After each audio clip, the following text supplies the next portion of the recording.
So the topic for the day is MPLS. Okay. Though we don't have this to be covered in detail, the Cisco CCNP NRC ask for some described kind of thing, only theoretical topic. But we will do a lab and we will see how MPLS work. But I would like to know how much you rate yourself out of 10 on this topic. So are you familiar with MPLS, or this is your first class for this topic?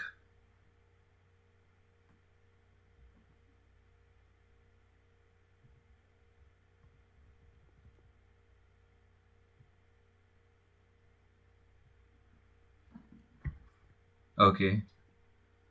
Okay, fine. It's not an issue. Not an issue. I'll go ahead with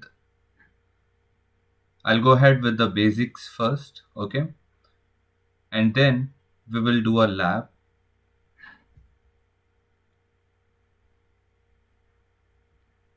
MPLS. The full form of MPLS is multi protocol label switching.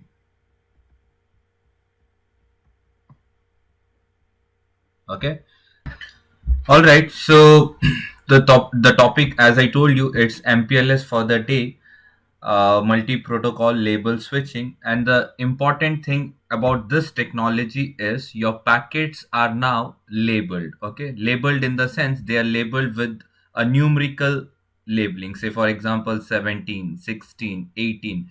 Now why do we do this, where do we do this, is something which we are gonna learn today. Okay,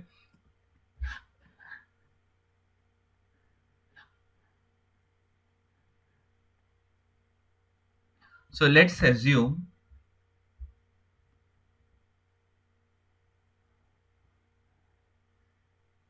this is my ISP cloud where I have couple of routers in the ISP side.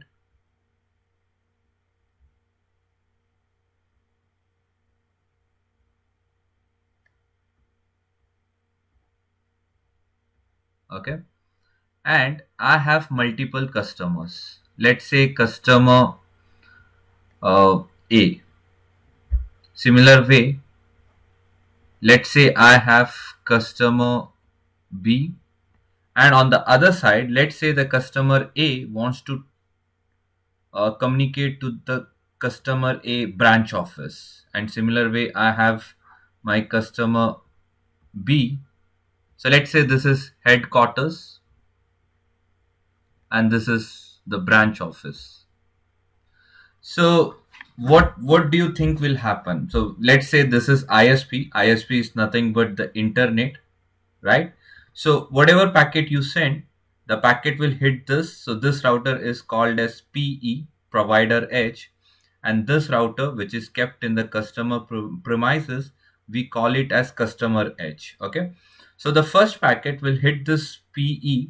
PE will forward it to one of the IBGP router, because we know that they are all running over on BGP protocol. So over here we have eBGPs. The same goes over here. We have eBGP, external BGP, and internally they are all connected over IBGP.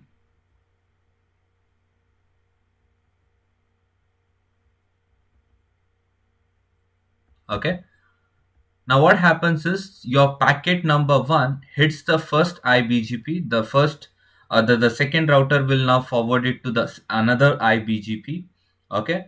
Then it sends to one more IBGP, and then finally your packet goes out of this towards the customer A. Now problem with this kind of approach is, if you see it in a simpler way, that the whole concern here is just to send the traffic from customer A to customer B. That's the whole motive of this particular design, right? Don't you think what is happening right now is, from the PE it went to some router, from that router it went to something. So basically we are increasing the overhead on these devices, the devices which are kept in the cloud. We are increasing the overhead on these particular routers which are in the ISP. Okay, and also you know that ISP consists of 80 lakhs of prefixes. Okay, and if you have, let's say, 30-40 prefixes, your individual prefixes will be forwarded from one IBGP to another IBGP, and finally it will come out and it will go to the customer A on the branch office region. So there are a couple of concerns now in the case of the internet or in the cloud. If we don't go with this kind of technologies like MPLS, uh, we will be, and we are just trying to exhaust those routers which are kept in the ISP end. Okay, so we are increasing the overhead. The prefixes will be keep on increasing, right? So the prefixes gets learned on every routes now, right? So there are couple of issues with this kind of design. So we have some approach where we can minimize this by using something called as route reflector.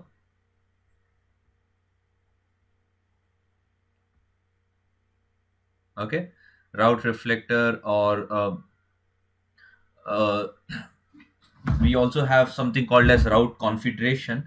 So these are all technologies to select one router act as server and the rest of them act as just a client. Okay, but the problem with BGP is they prefer route recursive lookup.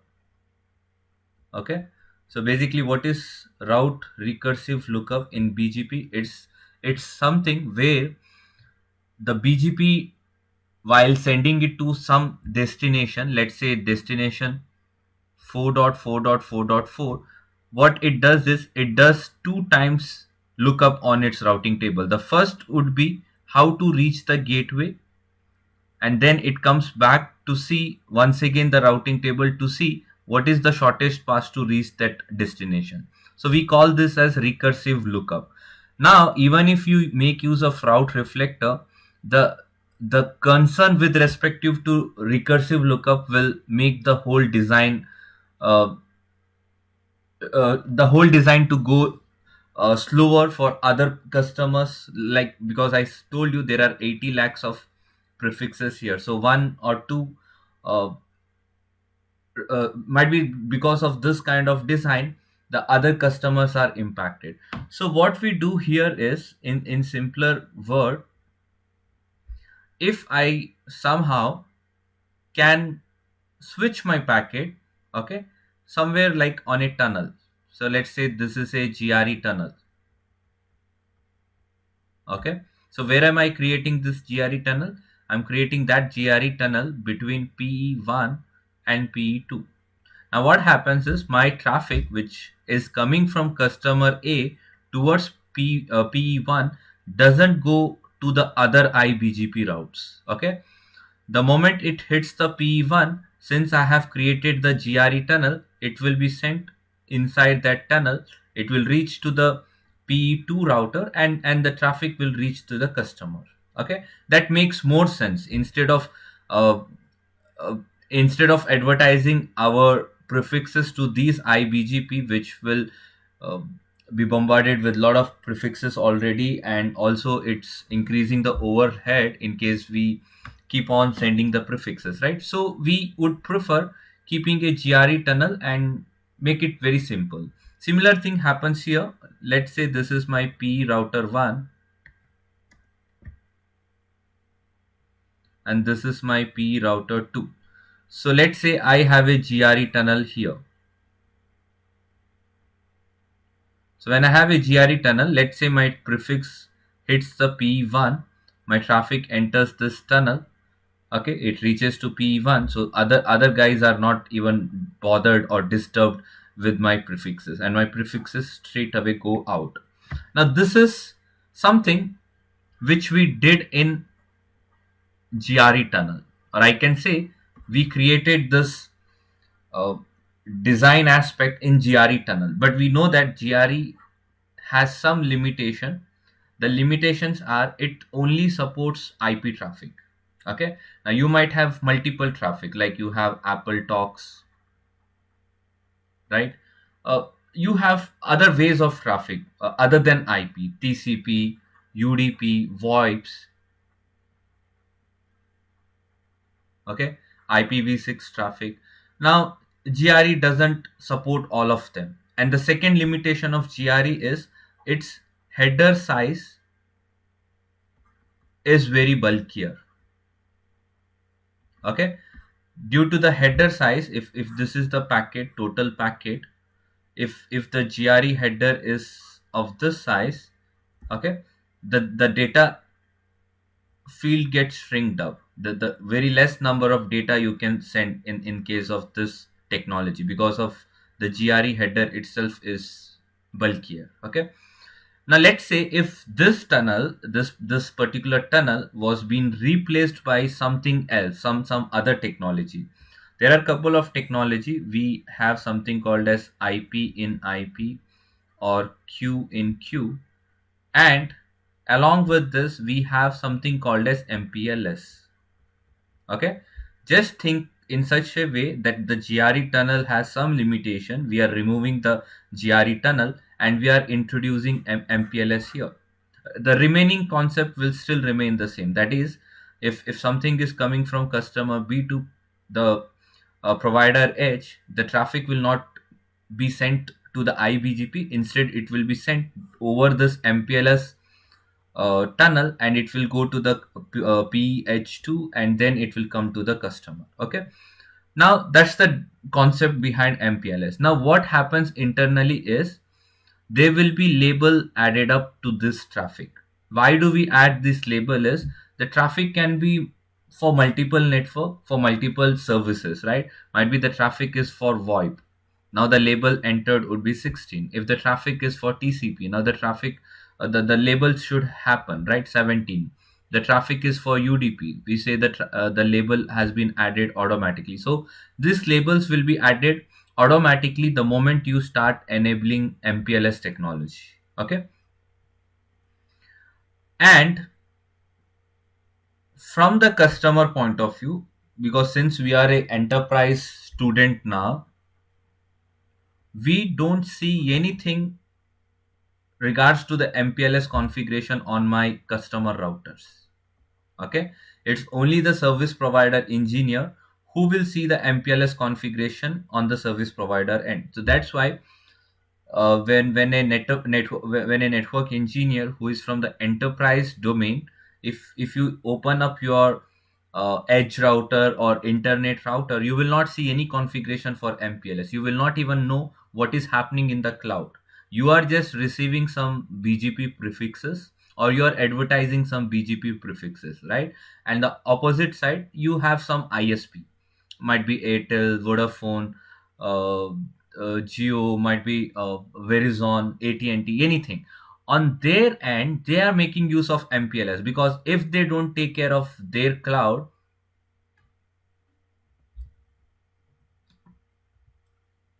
okay, so if they don't take care of their cloud, due to so many prefixes, the router on their side will be just uh, getting overheaded with lot of prefixes. Okay, so we are trying to make a design where we don't unnecessarily send our prefixes to their IBGP routers, because that's not something is going to help us. Okay, well, so let's do a quick lab. Okay, so as you know, my GNS was not working, so I just did one small setup. I'll give you this lab topology after the class. It's on EVNG. Okay, so I have taken 3 cloud routers. Okay, so let's say this is a AT&T cloud. On this side, I have customer 1 and I have customer 2. Okay, or I can say this is a head office and this is their branch office. So their traffic from the enterprise point of view, okay, because now there are two things happening here. One is from enterprise point of view and the other one is from service provider point of view. That is why in CCNP Enterprise, MPLS is just mentioned as describe. They have not asked us to configure and do the lab, because where is MPLS running? MPLS is running here, okay, more like a service provider. As a enterprise, we are just gonna see what is happening, what does this technology is going to do, okay.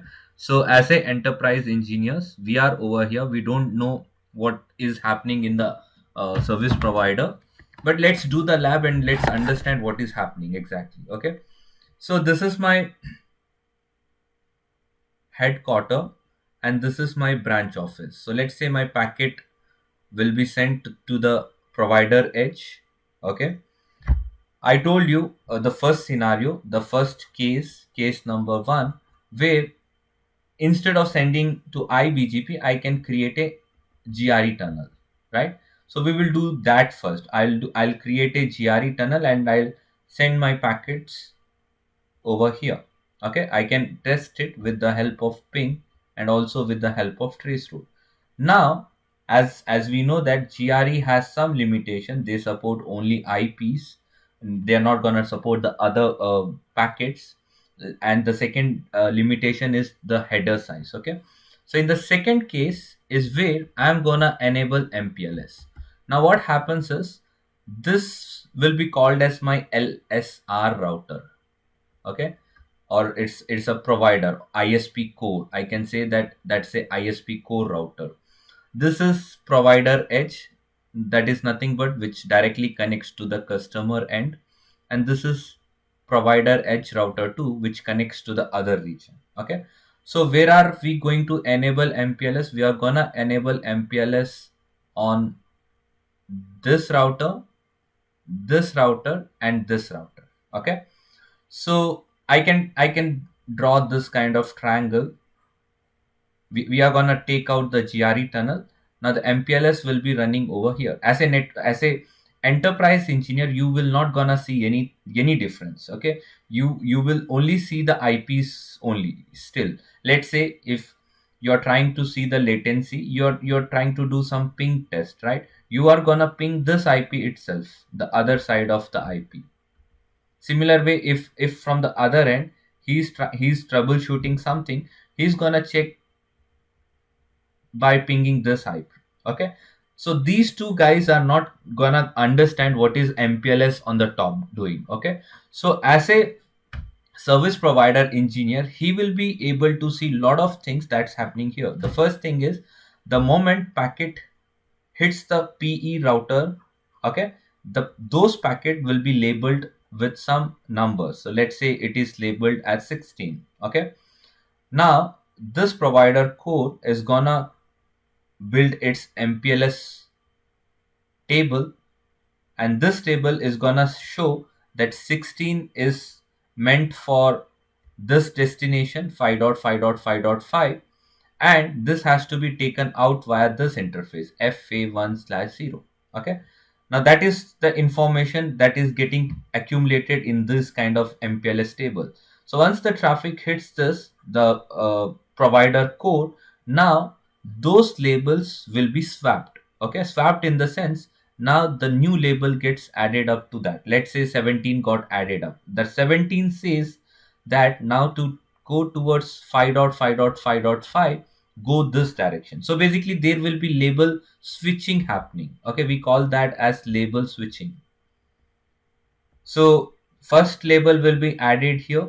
Provider core is gonna swap that label and gonna send to provider H2, and then provider H2 is gonna take that label, because those labels are non-significant from customer end. Because if you send a label packet, basically customer end doesn't know what is the label. The label is happening in the cloud only, or in the ISP core only. Okay, so the provider hand has to remove those labels. So there are certain things that we are gonna discuss. What is swap labels or what is pop. Okay, these are called as label switching in MPLS. Okay, fine. So let's do the lab. Let me enable, or let me start this boxes.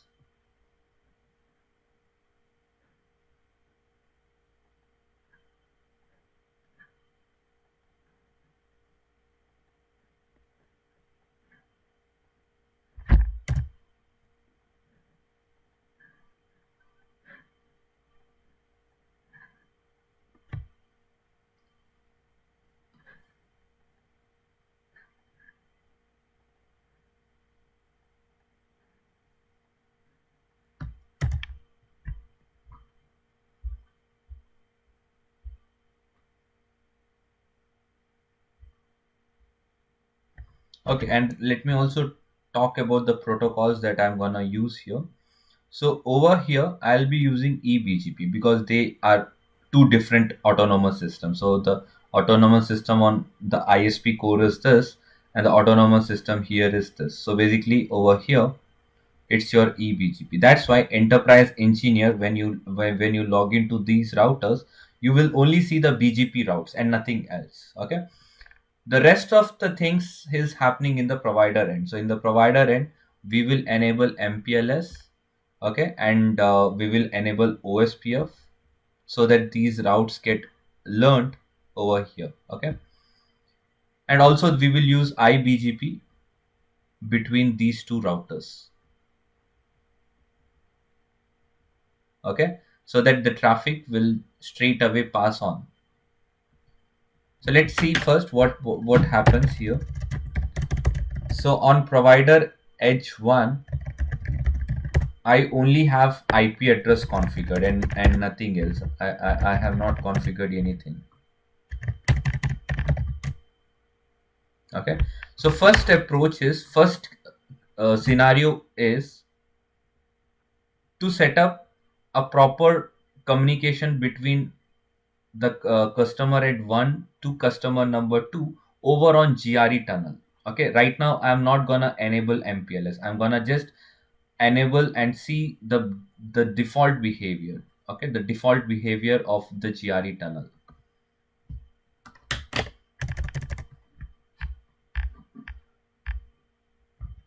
So let's see if I have IP address on all these devices. Show IP in brief.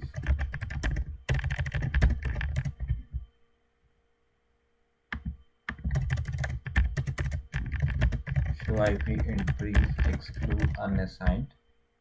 Okay, so 2 physical IPs and 1 loopback. Okay, customer and 1. So I have one loop. I have one physical interface and 1 loopback.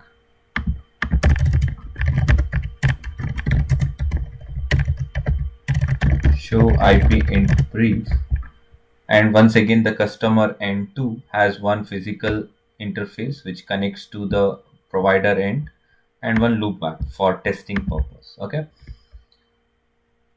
fine. So IPs are available. Let's go and enable OSPF here. Okay, now let me configure OSPF here. So let me tell you what are the features or what are the components that we need for MPLS. Okay, we need a IGP. IGP is nothing but either OSPF or EIGRP. We need the chef table. Chef table is Cisco Express Forwarding, which is very similar to MPLS table. MPLS table and chef table, they both maintain some mapping. Okay, that's why we make use of chef table with along with MPLS. In case of MPLS is gonna make a table where it's gonna map the labels. Okay, the labels to the destination network, whereas chef table, it's gonna map IP to the destination IP. Okay, so the chef happens based on the IP to destination IP. MPLS happens, the MPLS table happens by mapping labels to the destination. So these both are like giving a complement to each other in the MPLS technology. Okay, so in this case over here, the chef table is gonna help MPLS to find the next hop. because over here they are straight away MPLS table labeling, right? So the chef table will be seen here, Cisco Express Forwarding. Apart from that, we need eBGP, which will be between customer end and provider end. And then we need to know a little bit on IBGP, which is running over here and between this. Okay, so these are the main protocol that we need here. Nothing else, in MPLS. But since we are doing the GRE, we need to know the GRE configuration. But I'm gonna remove the GRE configuration and then bring the MPLS configuration. We don't need both GRE and MPLS. Okay, MPLS is equivalent to GRE. Is that GRE has some limitation? We will remove GRE and then we will bring the MPLS completely. Okay, fine. So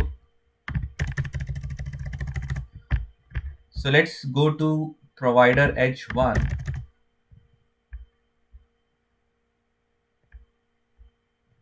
And let's configure OSPF, and where I can advertise my physical IPs along with the loopback. Okay, so I'm gonna advertise this as well as the loopback. So every router has some loopback. Okay, these are the loopback.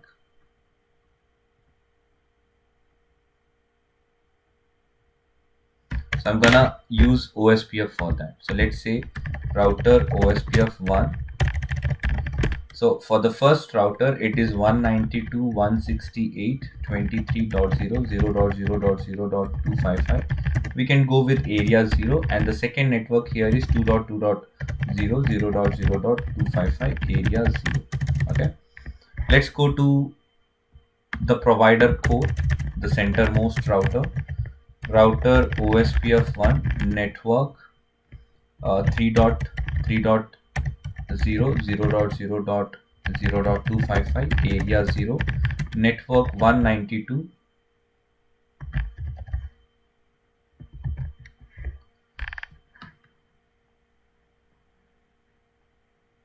Let me change the modem. Okay,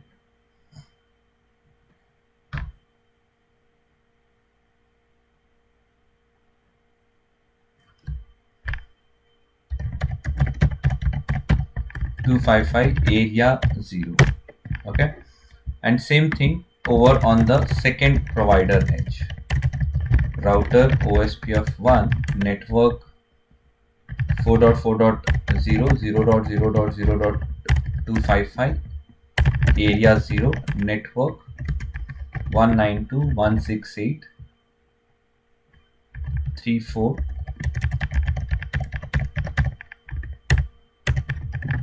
area 0.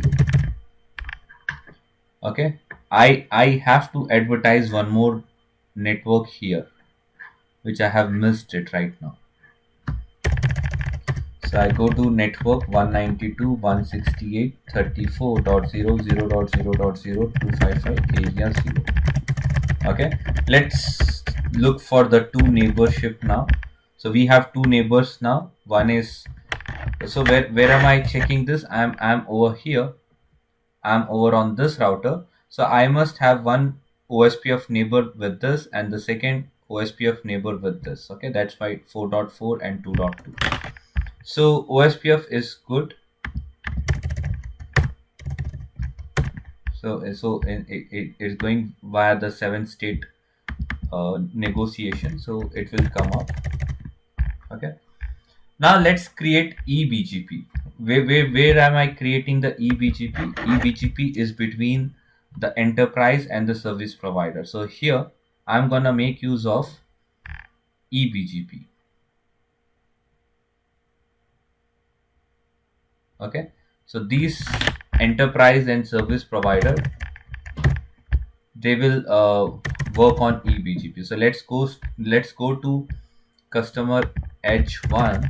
Okay, on the enterprise side, let's go to router BGP. What is the autonomous system here? It's 33,000. So I'm gonna say 33,000. What's the command to define the neighbor? What is the IP there? IP is written over here. Okay, So I have taken dot 1 on this router and I have taken dot 2 on this router. Similar way, it's dot 1 here and dot 2 here. If you see your own internet router, you will see the provider is always one digit lower. So they keep dot 1 and they give you dot 2. Okay, so thinking that in mind, I just kept something like that. So let's define that. Let's say 17.5.7.1 and the remote AS of my ISP is 65,000. Okay, this is my customer end, so I'm gonna advertise my loopback also. So my loopback here is 1.1.0 and or let's go with single IP and let's define the subnet mask. Okay, now on the other side, which is provider end 1, let's configure the eBGP. Who is my neighbor? My neighbor is on 17.5.7.2 and remote AS for this is 33,000. Okay, and I don't have any loopback or I don't have any loopback to advertise here because that's been taken care by OSPF. OSPF will do the loopback advertisement. So let's see the neighborship now. Show IP BGP summary. So I have one successful connection now. So this connection is over here. Okay, I can see the eBGP happening here. Now similar way, I'm gonna create eBGP on the other end. So let's go to customer end 2. Let's say router BGP. What's the AS here? It's 55,000. What is my neighbor IP? My neighbor IP is 27.5.7.1. Remote AS here is 65,000. The network over here that I want to advertise is 5.5.5.5 and the mask ID of 255.255.255. Okay, now let's go to provider end 2 and let's configure the eBGP router BGP 65,000. Neighbor is 27.5.7.2. Remote AS of 55,000. Okay, so we should get the BGP coming up.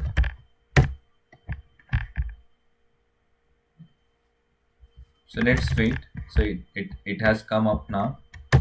Okay, so we have the eBGP configured.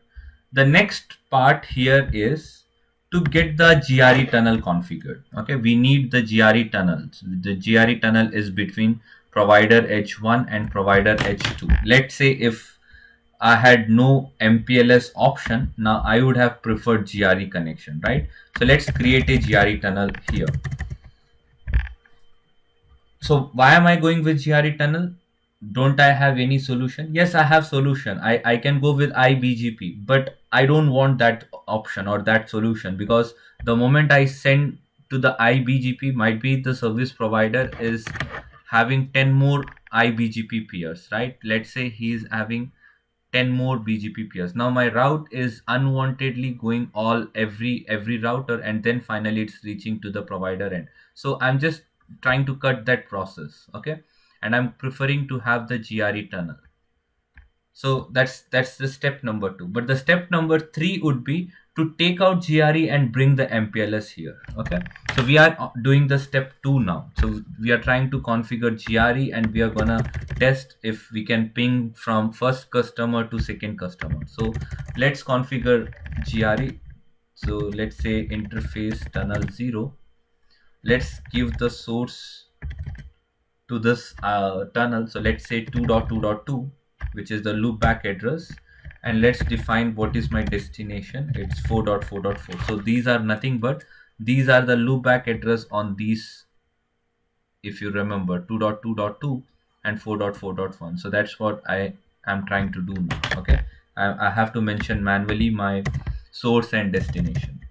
Also, what is my physical IP over on top of which physical interface IP am I building this tunnel? So I have to define that. So let's say it is 192.168.24.2.255.255.255.250.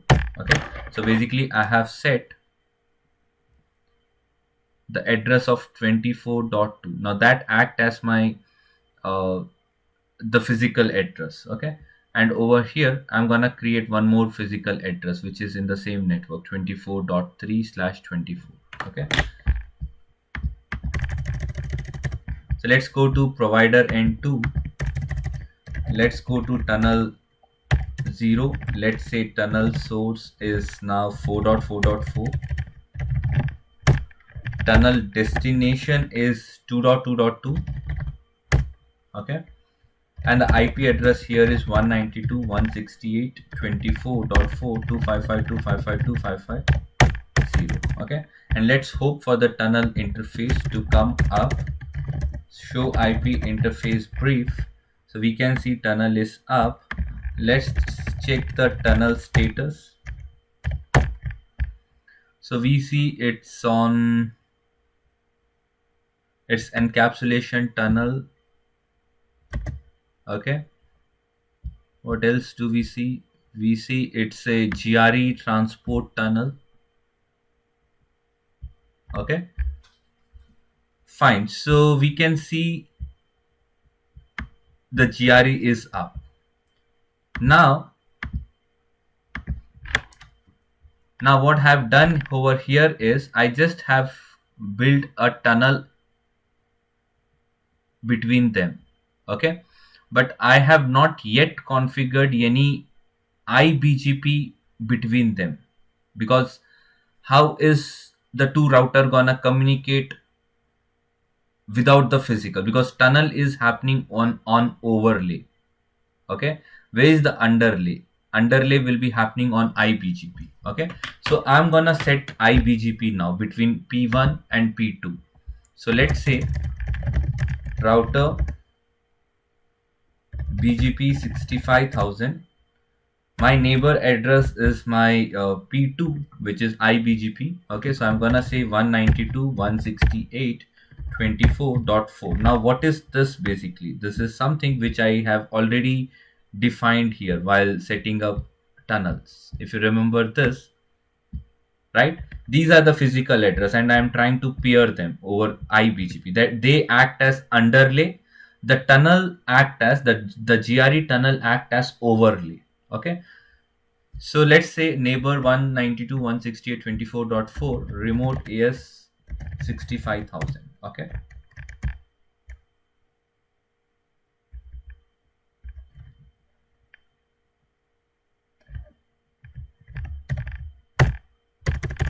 and you know that since this is a IBGP configuration, we need to set the next hop over here. So I'm gonna say next hop self. Okay, because what happens is when the traffic comes from EBGP over here, the hop will be still pointing to this network. It will be pointing to dot 2, but all the other router might lose the connection. Okay, so the best practice is change the next hop so that dot 1 act as the new gateway. So I'm gonna make it as next hop self. Okay, the same configuration will be applied on the P2 as well. I'm gonna say router BGP 65,000. My neighbor is the other side, which is 192.168.24.2, and the remote AS is 65,000, and I have to say next hop as self. Okay, once let's quickly check the BGP configuration we are running between the two provider end. So on the provider end 2, this is what I see. This is the eBGP communication between PE and CE. This is IBGP communication between P1 and P2 in the cloud itself. And this command is for IBGP next hop self. So that the next hop is now P, not not the eBGP thing. Okay, that's a this command applies for iBGP concept. Okay, in iBGP we make use of next hop cells. Now similar way, if I check this configuration for the BGP process, so I have one neighborship with my customer end, and these are the iBGP between provider and provider end. So yes, the communication should happen. Now what are we expecting? If I ping something from here from the provider end, my traffic should not be advertised in the iBGP core. Instead, it should take this tunnel, GRE tunnel, and the traffic should come over here. Okay, and the response will be sent back on this. That's when you have GRE in between. Okay, so let's see from customer end 2 if I can reach my loopback on the customer end 1. So if I say ping 1.1.1, keeping the source of my own loopback is on 1, or I can also give my loopback address itself. Okay, and it's reachable. If I happen to do my trace route, I can properly see how is this path being selected. Okay, let's see what is the path that it's selecting.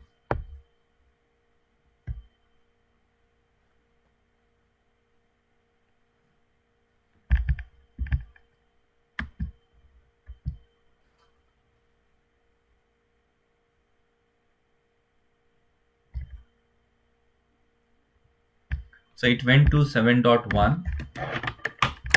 7.1 is this. Okay, and then it went to 24.2. Where is 24.2?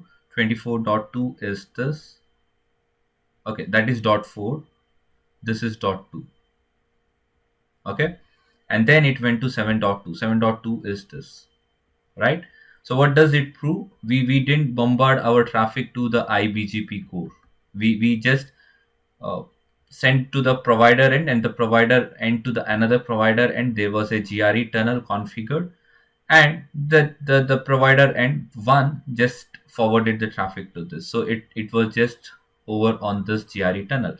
But as we know, GRE has limitation of only supporting IPs, and the other disadvantage is its bulkier header size. We are gonna take this GRE tunnel, and then we are gonna include or involve MPLS technology. Okay, so that's the whole story about MPLS here. Okay, now let's talk from MPLS. What does MPLS support us? So MPLS is going to support us multi-protocol support, which GRE doesn't, and it's gonna have something called as label switching, very important in MPLS. Okay, you might have heard about labels, the terms like labels, all those things, but we are gonna see today how these labels get associated with the traffic. Okay, so this traffic which was originated from customer end, it gets tagged up in the cloud. Okay, why do we tag? Because the traffic can be for n number of services, might be TCP, UDP, VoIP, anything, right? So each traffic in the MPLS cloud is not designated with IPs. We designate it with labels. Okay, so what is multi-protocol in MPLS? That it's going to support IP, IPv6, Ethernet, point-to-point PPP, and frame relay. Okay, these are multi-protocol that MPLS is supporting, which GRE doesn't. And label switching is your forwarding over here, the packet forwarding over here happens on the basis of labels. Okay, purely on the labels, not looking on the destination IP. There is no lookup done on the basis of the IPs. Okay, so if you happen to see, let's say when I am on the enterprise router, if I'm troubleshooting some route, the first thing which I do is I say show IP route 4.4.4.4, right? Basically I'm trying to look up on the basis of destination IP, and I happen to see where is it being forwarded to. But in the case of MPLS cloud, instead of IP, I'm gonna put the labels. I'm gonna see where is this label leading to, which interface is this meant to push the traffic out. Okay, so that's how there are quite a little difference between the normal routing and the MPLS technology routing. Okay, so to get started with the MPLS, what I'm going to do is I'm going to remove those tunnels first. We don't need tunnel now because we know the limitation of tunnel. So we are good with taking out them. So I took the complete tunnel out, and the same thing I'll also do it over here. Okay, so the tunnels are gone. Similar way, the IBGP that we configured between the two providers. Okay, I'm talking about this now.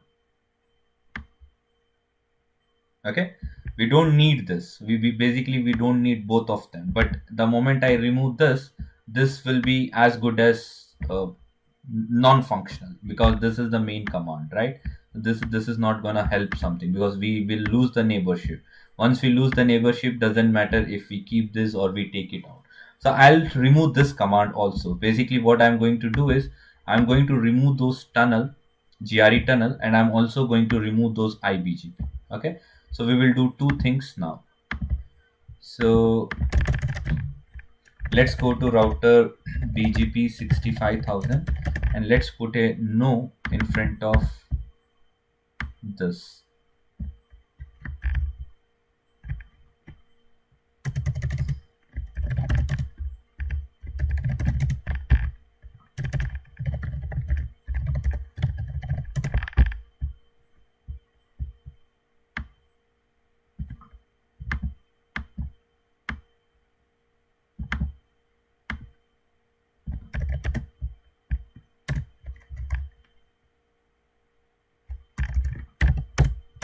Okay, so we will lose the neighborship, but let's also take it from other side to avoid any confusions.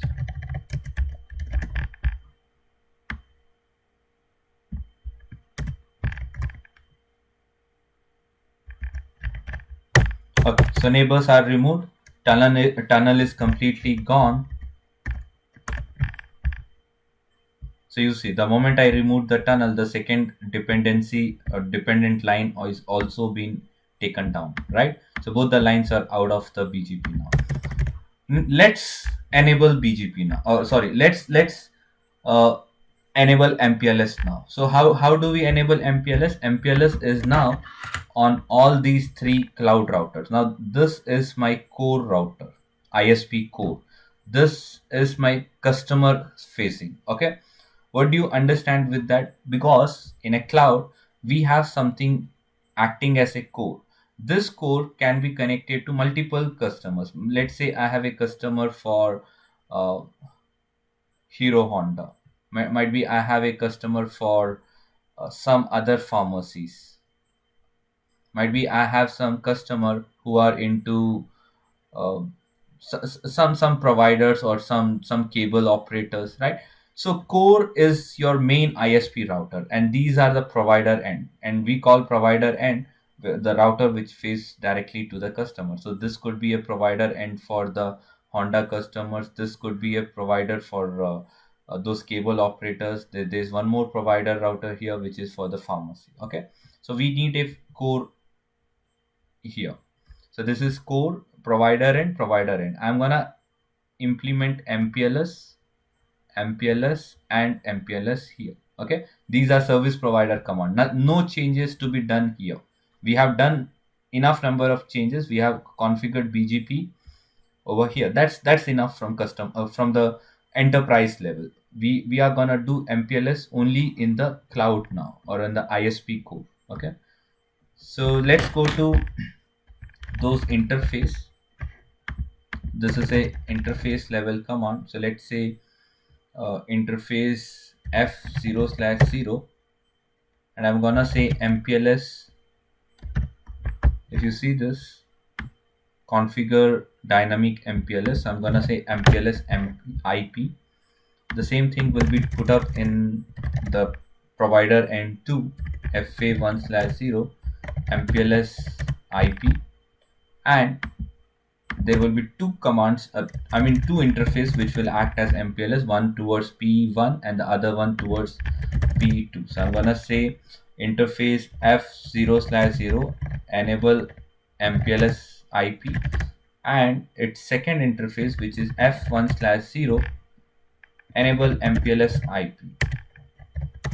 Okay, the moment I did that, I got some syslog messages saying LDP has been enabled. Now this is the route, this is the label switching technology happening. Okay, this is nothing but label switching happening. Okay, label switching. Now what we need to do is we need to create IBGPs now. So where am I gonna create IBGP? I'm gonna create IBGP between my tunnels, my loop back. So let's say this is over on 44444, and this is 2.2.2.2. Okay, so I'm gonna build IBGP between this to this.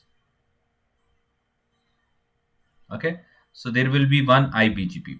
You can take out the GRE now, we don't need GRE. Okay, we are gonna build IBGP over on loopback. Earlier I built IBGP over on the tunnel IPs, but now I'm gonna take the loopbacks. Okay, so let's go to P1. Let's go to the BGP process 65,000.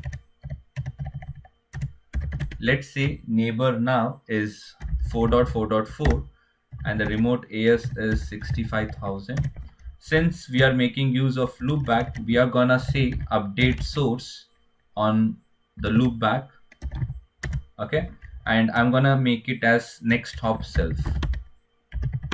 So this is a special command when we build a IBGP or eBGP basis on the loopback. If I don't do this, the TTL value or the multi-hop, the scenarios of multi-hop, you're aware of those concepts. So those will come in, and then basically they will not form neighborship. So we have to make use of this update source. Okay. So similar way, I'll go to provider N2. Who is my neighbor? My neighbor is 2.2.2 and the remote AS is 65,000. 2.2.2 is gonna update over on loopback 1, and then the next hop self. Okay, fine. So I have done MPLS configuration and I have done a IBGP between two providers. We are done with MPLS. There is no difficulty in configuring MPLS. The only the technology and the hypes about MPLS is the reason why a lot of guys think that MPLS could be very difficult. But this is just from CCNP enterprise level. But yes, when you go to the service provider, there are a lot of things that happens here. But from enterprise level is enough. It's good enough, to this extent. Okay. Now, how do I check if I have successfully configured and if I can reach from one customer end to another customer and what is happening in the back end, right? So we have to verify, right? So if I do show MPLS forwarding table, you see there are some labels happening. So these are labels 16 and 17. So they are the labels which gets created automatically. But yes, these labels can be changed. We can say that for an MPLS, the label should be created in the range 100 to 150. Now, when you set that command, the labels will come in that particular range, like 100, 101, 102. But as a default, if you have not set that particular range, it will start from 16. Okay. Now let's try to ping first. I'm gonna ping my customer end 1 on my loopback 1, so it's reachable. If I do a trace to the same destination, let's see which path is it taking.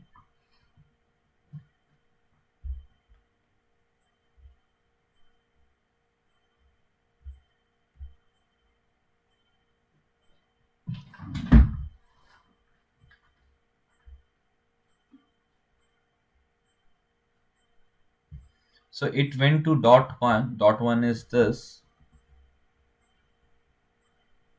Okay, it got no response here. That's because this is now working on labels.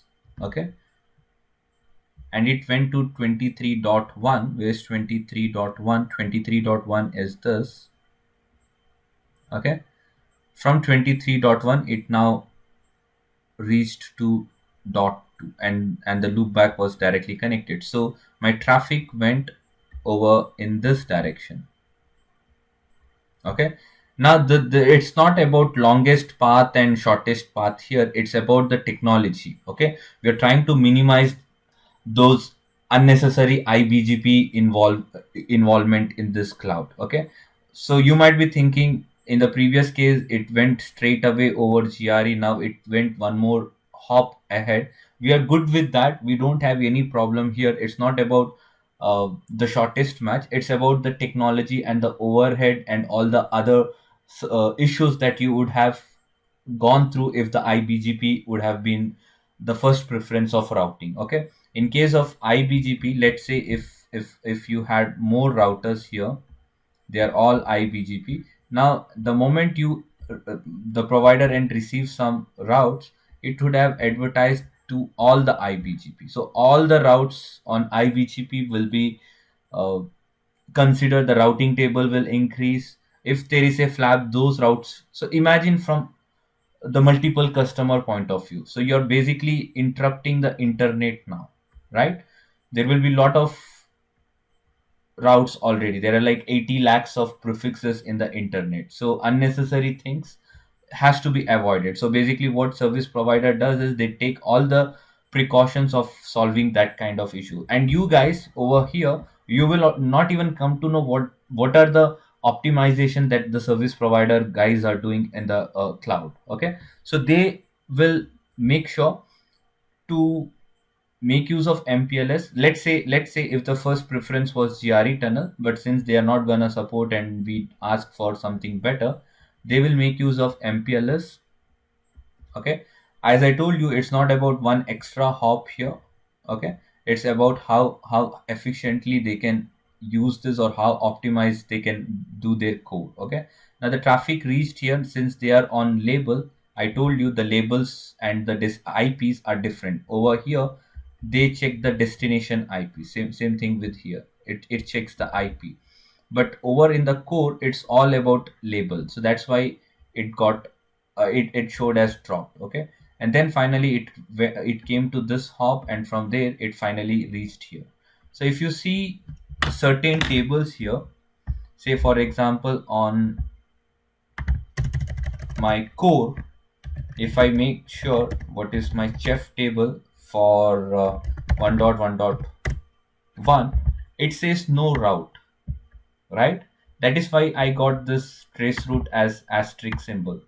If I do the same command for ipchef 1.1.1, it shows me some output. It's gonna show me my Cisco Express forwarding over here is telling to reach 1.1.1, go via this direction, that is this direction. Okay, 7.1 over on fast Ethernet 0. That's fine. My chef is working fine. But the moment the packet was over here on this router, chef said no route, and I got this asterisk symbol. What happened there in that particular router? What happened there? So I should not see the chef table there. Instead, I must see the MPLS table there. Show MPLS.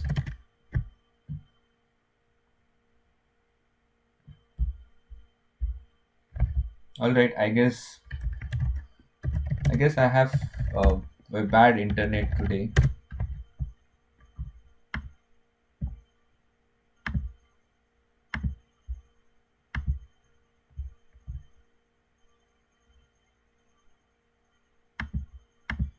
Okay, so as I told, let's see the MPLS of table now. When I see the MPLS table now, it was not over on the chef. Instead, it was taken care by the labels. Okay, and what is the label gonna say?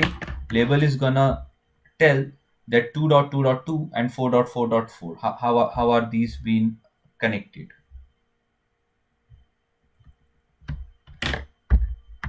Okay, so this is 2.2.2. It's added up with pop label. Now we are gonna check what are these things. Okay, like pop label, swap label.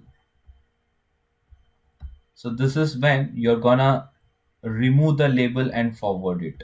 Okay, so what is happening is this core is gonna remove the label and forward to this person, so that this person can send the traffic without label, because this guy is not gonna understand label, so he needs only IP. So that's the work of the core will receive something. So let's say it received on 16, it's gonna send it over on 17, and this router is gonna remove the label and send the traffic, only the traffic. Okay, so over here, so let's see over on the provider end to show MPLS forwarding.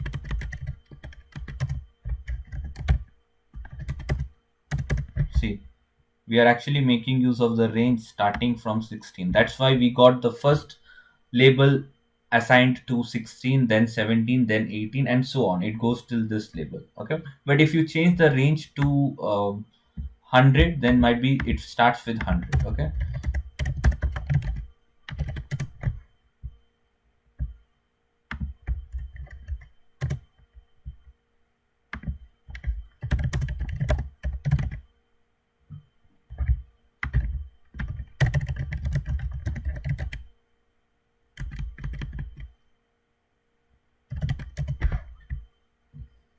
okay, so if you see from provider end 2 point of view, there was a label 17, the outgoing label was 16. So what does it mean? So my traffic,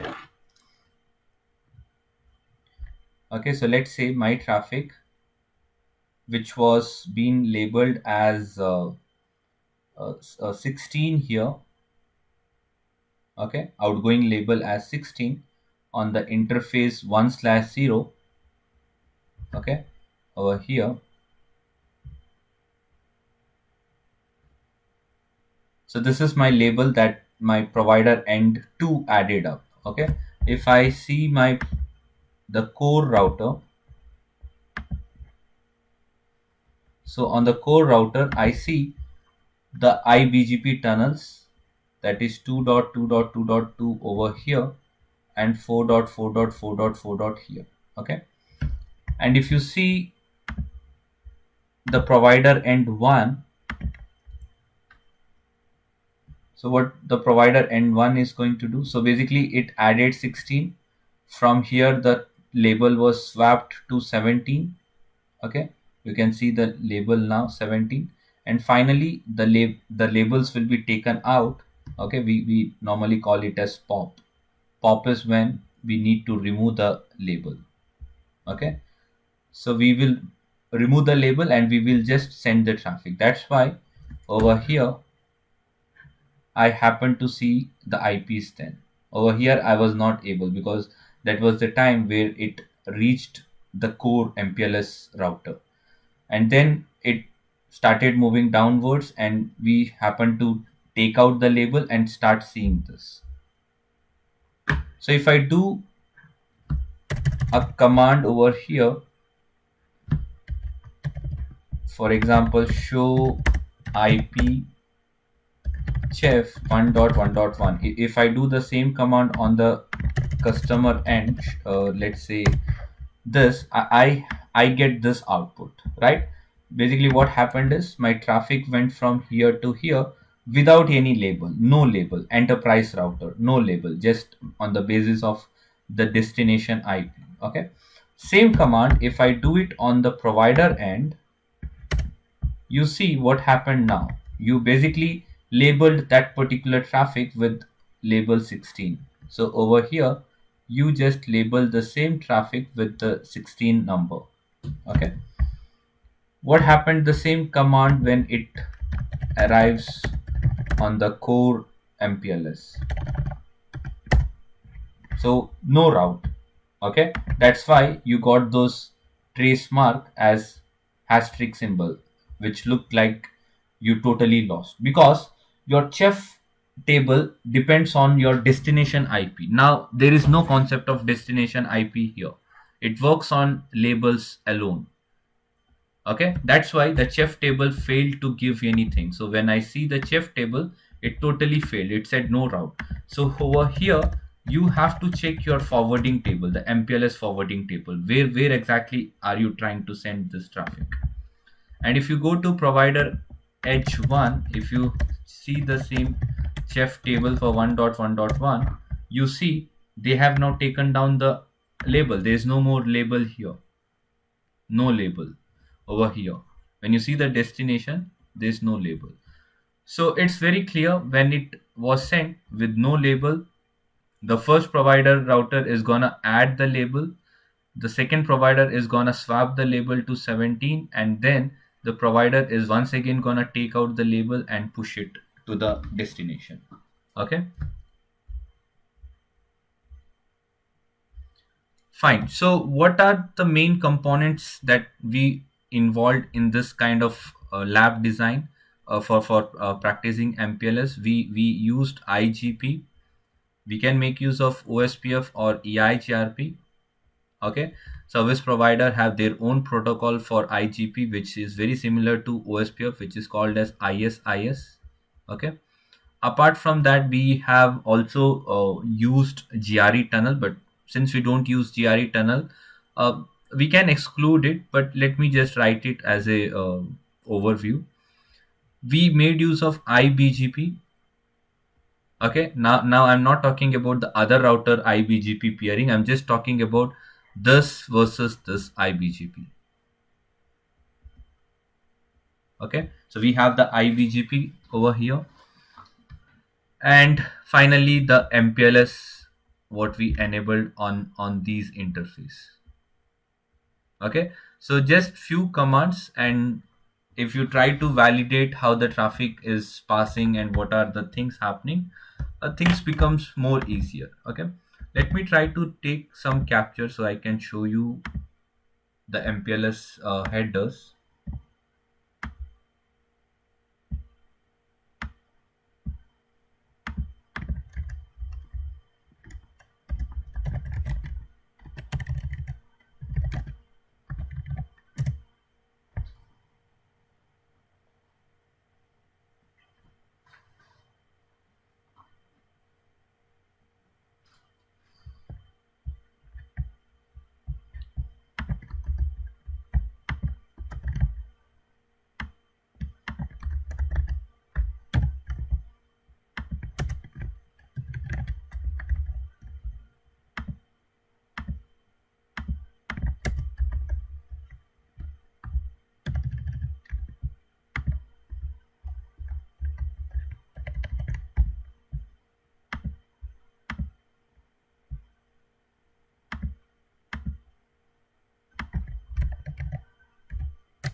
Okay, so if you see this packet capture for MPLS, so where is MPLS header been added? MPLS header has been added over here. Okay, it's between your layer 2 OSI as well as layer 3 OSI, right? So the MPLS header has been added in between L2 and L3. Okay, so we normally call this as layer 2.5. Okay, the MPLS we call it as layer 2.5. If I have to just draw it just to represent, so let's say this is my L2 header. Okay, over here comes my MPLS header, and then I have my layer 3 header. So this is how the MPLS headers get associated. Now as a MPLS header alone, what are the different components here? So we have component for label value, which is like 20 bits. Okay. We also have something called as experimental bits, which is 3 bits. Okay. We have something for S is nothing but bottom of stack,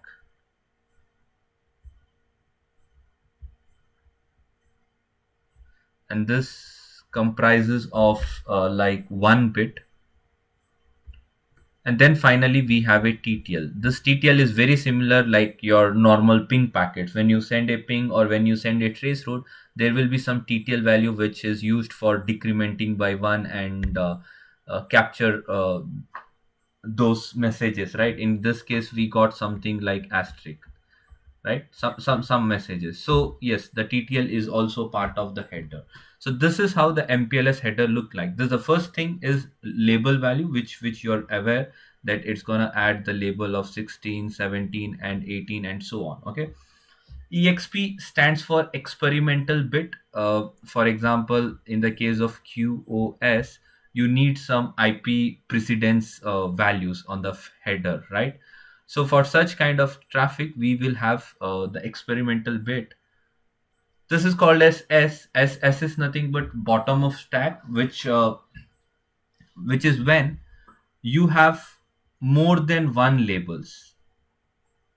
Okay, I told you MPLS is gonna support multiple services, IP services, IP6, IPv6, IP, Apple Talk, lot of things. So there might be multiple labels. Whatever we saw today was for just one traffic, for a ping traffic, ICMP.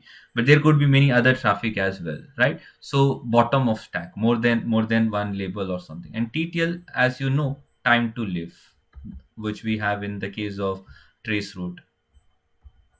Okay, and this gets added up in between L2 and L3 header, so we call this as layer 2.5. Okay, so if I show you the header, so over here let me expand MPLS header. So you see here the experimental bit is set to 0. We have the label, we have the bottom of stack, and we have the TTL, which is what we also discussed, the 4 layers or the 4 components of the MPLS header. Okay, so it's clearly visible on the screen itself: the label, the experimental bit, the bottom stack, and the TTL values. Okay.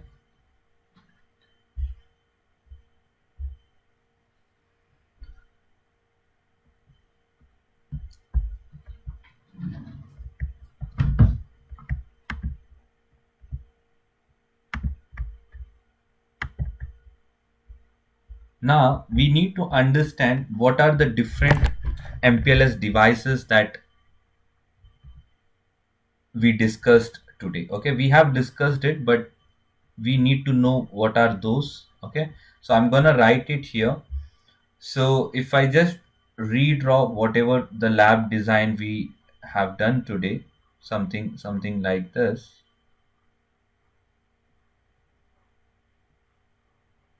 Okay, we have customer edge, which we call as CE. So what are the customer end here? These are customer end. Okay.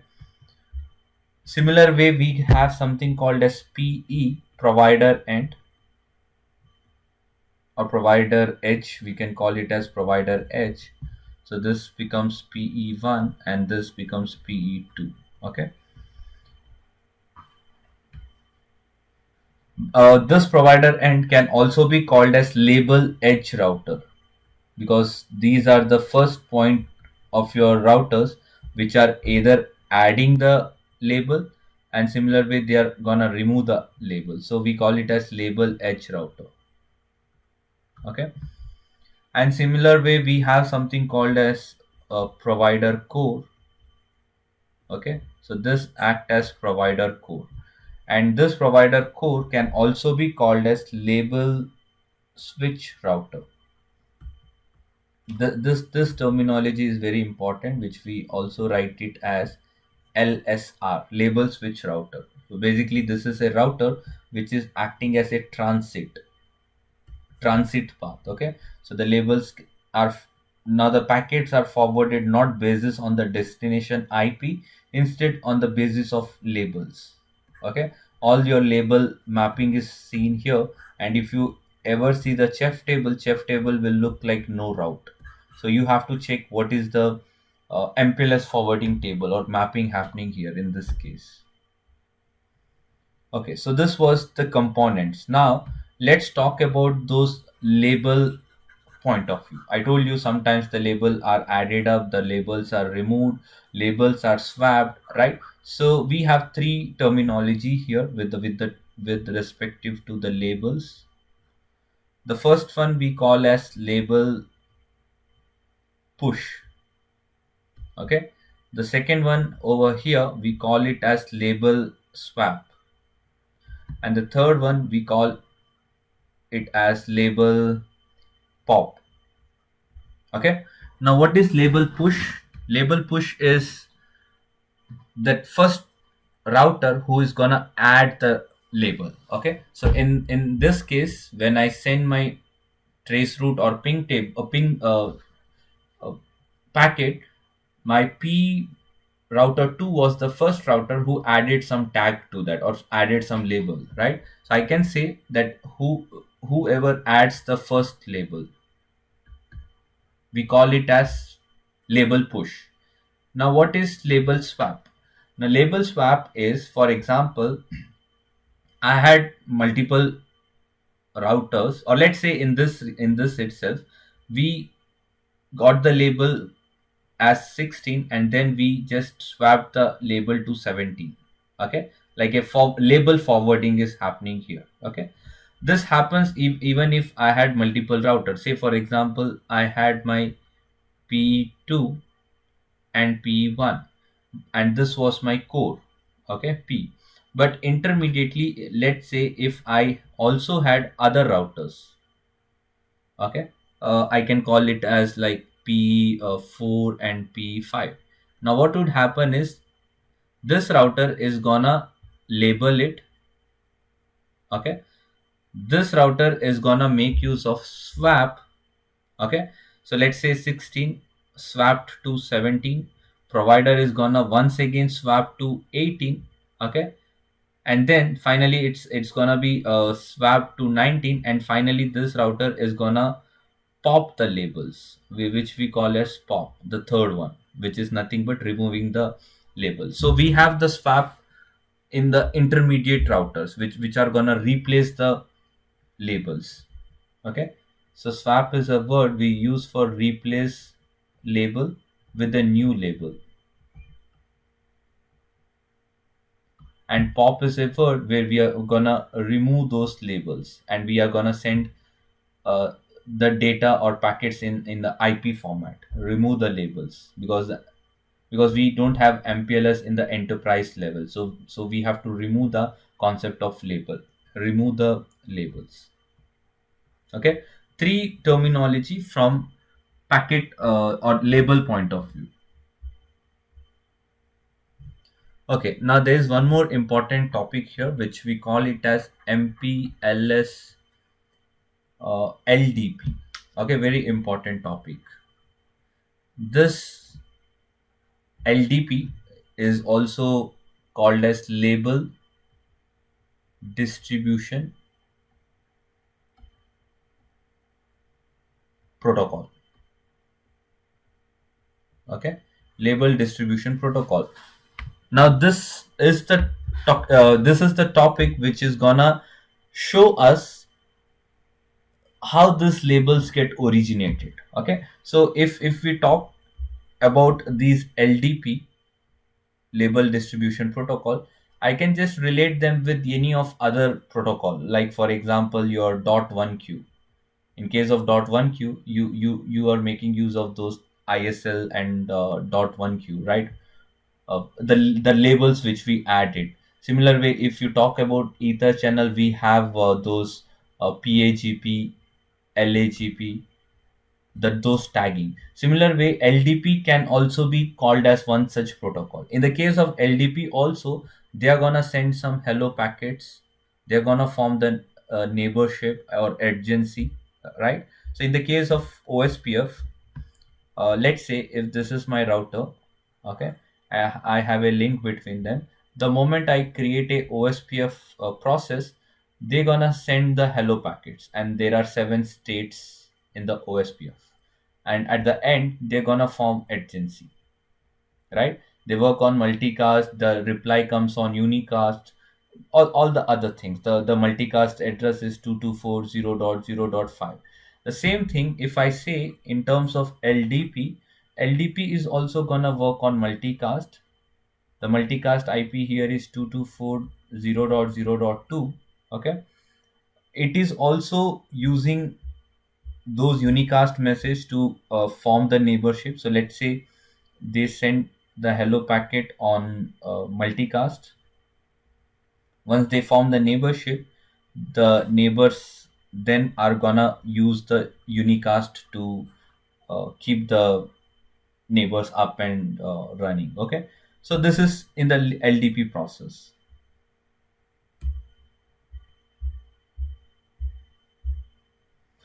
Yes, there is one more difference in case of these two.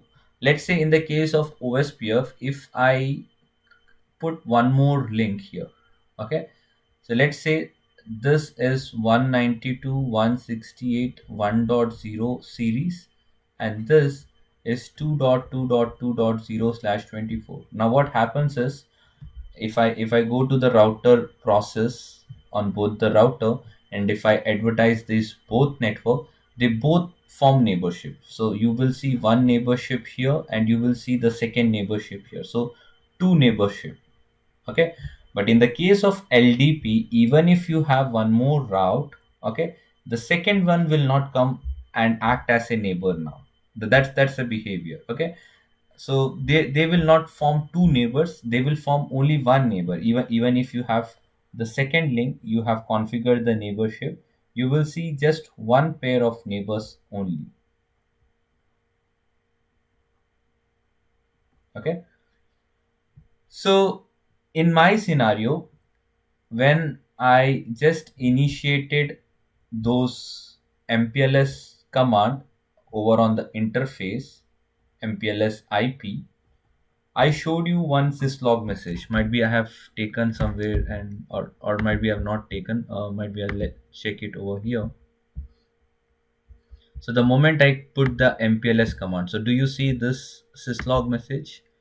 LDP neighbor change LDP neighbor. So this is acting as your agency now. In case of OSPF, when you form the agency, you get the syslog message saying that OSPF neighbors formed, neighborship is up, and all those things, right? So this is the topic we are now discussing, the LDP topic. Okay, link distribution protocol, LDP.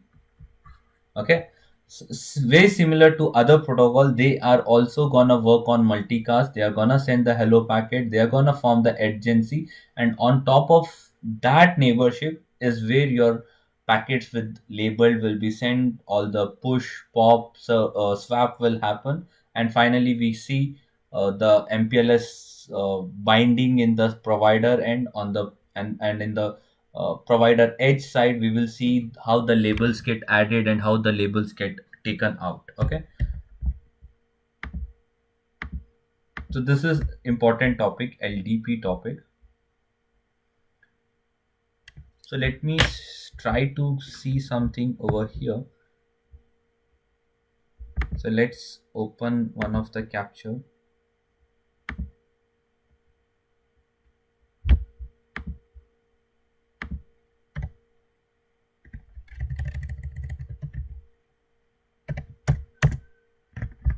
Okay, so we have the LDP packets, hello messages, right? So how do you think the LDP came up? That's because the MPLS generated this, right? So when you have OSPF process, you try to see the logs over on Wireshark, it doesn't mean that it doesn't mean that OSPF in the backend doesn't have any other packet. It will still have those hello packet or keep alive packet keep on running to see if the neighbors are up or down, right? Similar way here, the moment you created MPLS, doesn't matter if you're sending some traffic or something, the LDP has generated and it's doing its work of seeing if the traffic is if the neighbors are up or not. So this is basically a hello message, act as hello message. You see what is happening and to which destination are they being sent. This is a multicast IP. Okay, this multicast IP we also have seen in HSRP version 1. Okay, so this is an IP which is used by multiple protocols. So these are the source, these are the destination, these are the information about it. If you see here, we have the L2 header, we got the L3 header, and then we have the UDP header on top of LDP protocol. Okay, so let me expand this LDP protocol, the hello message. The first important thing here is to know what is the UDP source and destination. Okay, so this is UDP source and destination. Okay, so let me also expand this column.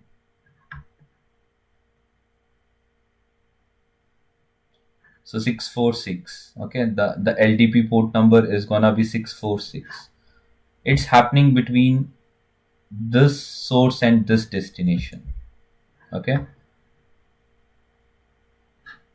and what do we see in the LDP protocol now? So we see this IPv4 transport address 3.3.3.3. Okay,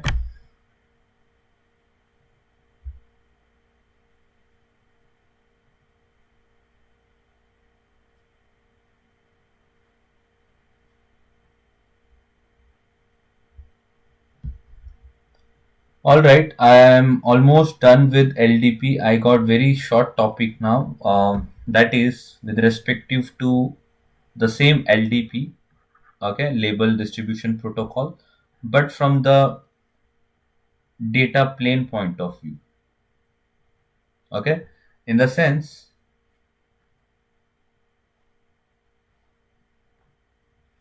when I did a trace route from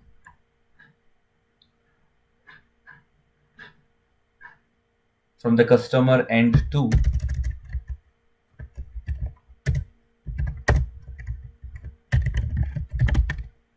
let's say 1.1.1, source keeping as 5.5.5.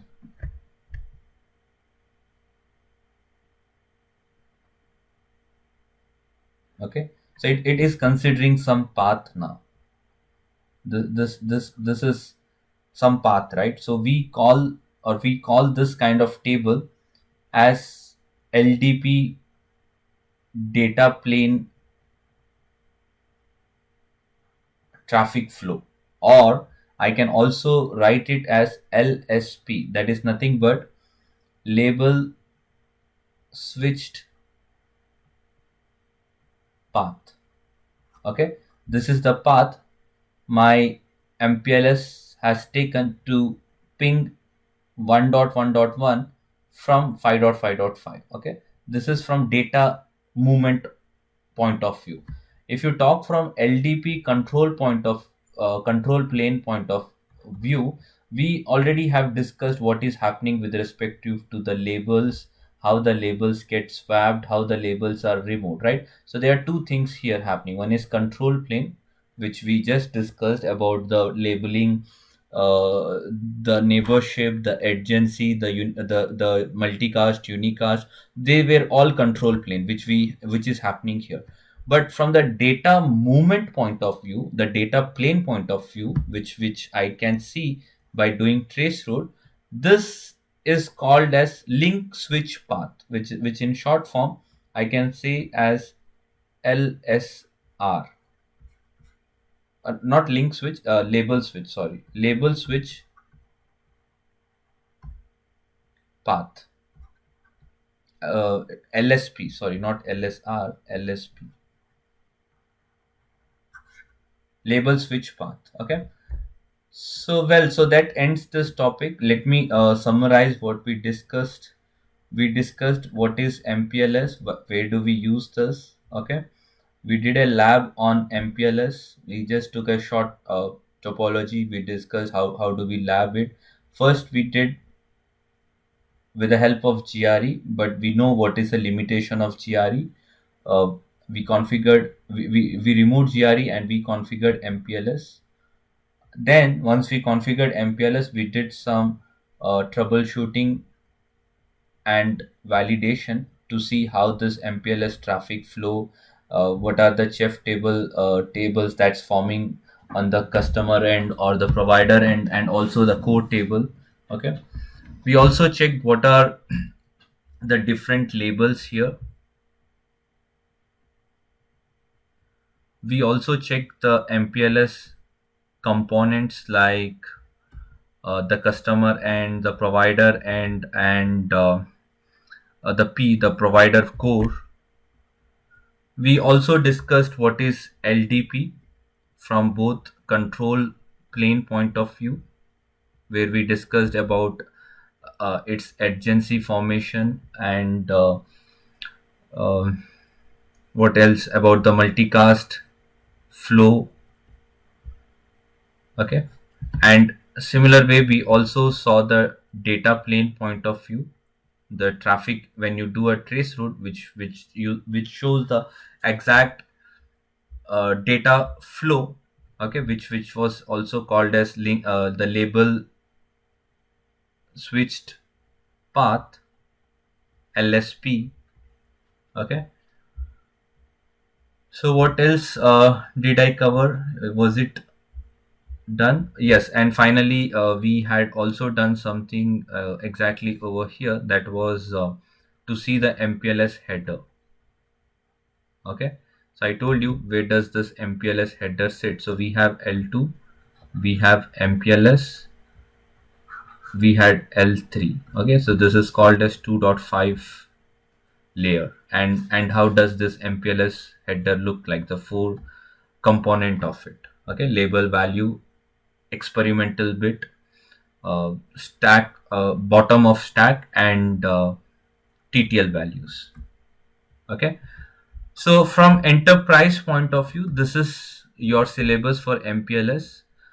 But yes, if you want to read more on MPLS, then the topic is included in the service provider. Okay. If you go with CCNP service provider, you will see this MPLS topic in much more uh, depth, along with the other IGP protocol like ISIS and all other things. I'll give you this topology EVNG. Give me some time to give you the UNL. So basically, it will need the images also. I guess you have the images. They are all on 7200 series.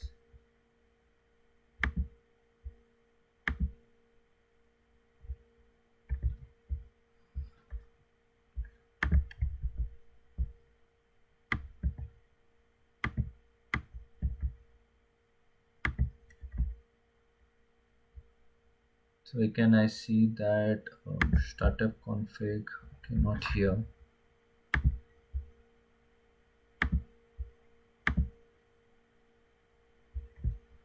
Yeah, so these are all 7200 which we have used earlier in this topology. Okay, so we were using 7200 on all these clouds.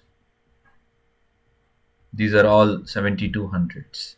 So you must have 7200, and apart from that, I have not used any other platform here or other kind of iOS. So I guess if I send you the UNL, that should be enough without any other customization.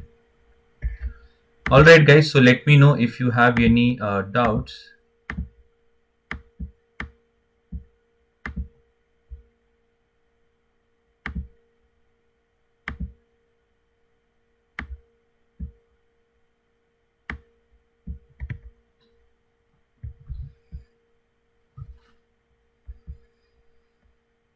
And yes, I guess we need two more class to wind up. Okay.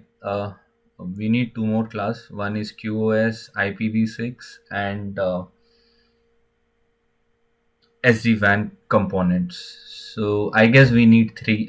I mean, we need two classes at least to wind up.